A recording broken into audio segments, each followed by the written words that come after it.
All right, if you're anything like me, we've watched tons and tons of self-improvement videos, never knew really where to start. Like, all these people tell you good habits, and yes, they are good habits, like working out, waking up early, and all these things, but they don't tell you where to really start, like the true step one for somebody who hasn't done any of these things, who might not understand why these things are important or why they're habits they should pick up themselves. So I'm going to discuss, in my opinion, what the first step is, what you really should do, and that is work on yourself. Like, obviously, we're doing self-improvement, so obviously it's work on yourself. But I mean more on a mental note. You need to have good mental health. I feel like that is the number one step towards self-improvement. If you are not able to think the way you need to think productive, be productive, get out of the bed in the morning, how are you ever going to pick up all of these habits, especially the harder ones, such as working out every day, you know? So the main thing you need to work on is your mental health. Get your mental health right. And I've proven this to myself. The best mental health streak I ever had and the best self-improvement streak I ever had were coincide. They were right by each other. They piggybacked off of each other. And good mental health is the reason I was able to stay on self-improvement and actually get things done, you know? So step one, in my opinion, is work on your mental health. And also what comes with that is when you're trying to break bad habits, you need to change your identity. It's not, okay, I'm going to stop smoking tomorrow, right? Tomorrow I will no longer be a smoker. I am not a smoker. I don't identify as a smoker. You have to change who you identify as, who you are as a person. You need to update, reboot, change your whole identity. You are not a smoker. You do not do these things.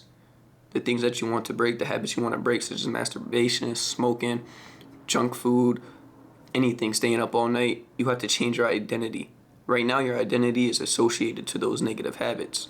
You have to change your identity to be associated with the positive habits that you want to pick up and actually stay with long term. It's more than just going through the actions of a habit. You have to mentally change and develop into doing the habit as well. It's not just a physical thing of waking up and doing a routine. Yeah, you can wake up and do a routine. Maybe it lasts for 1 or 2 days, like no fap. You're on day 2 and you're failing already again. Day 3, you failed again. Like, there's a reason that you end up relapsing almost every time you try to break a habit. It's because you didn't change your identity. You didn't change who you are as a person. The person that you are right now, or the person that you were, is the person who does do those things. Their identity coincides with that. Their identity is parallel with the habit, right? So you have to change your identity. In order to do that, you must have good mental health. You must be able to have control over your mind, over your thoughts, become conscious. When you have negative thoughts, kick them out, replace them with positive ones. So all in all, just change your identity. You are no longer a smoker. Me, I am not a smoker. People ask me to smoke. It's not, no, I quit smoking. It's, I'm not a smoker. I don't associate with that. I am not a smoker. I'm not in that group of people. So I will not label myself as one. And that's what you have to do to break a habit, truly. And to stay with the habit, your mental health is what is the most important. You need to mentally be able to make changes, to get out of the bed in the morning, to go to sleep at night early without your phone, to actually eat healthy, to do the things that you need to do that are hard, especially the harder things. The better your mental health is, the easier the hard things will become. I read a book that kind of talked about this, but the book obviously talked about it more in depth. If you want to go read that book, go see what it's all about. It is called Atomic Habits. I read it. I think it has a lot of good information, a lot of content and value for a book. So if you're into reading, even if you're not, you should try it. Pick up reading. It's another great habit. Personally, I love to read. I love to gain knowledge, to increase my vocabulary, but that's just me. Personally, I am in love with self-improvement, and I want to be the best me. When I die, I want to be able to say I became the best man I was capable of becoming. Imagine dying and you never got to see who you truly could have been.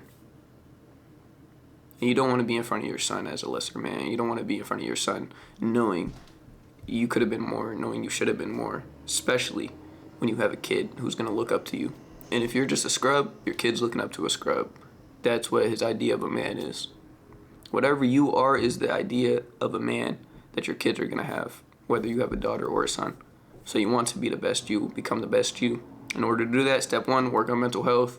Step 1, part 2, change the identity that you associate with these habits. You want a positive habit, that's who you are.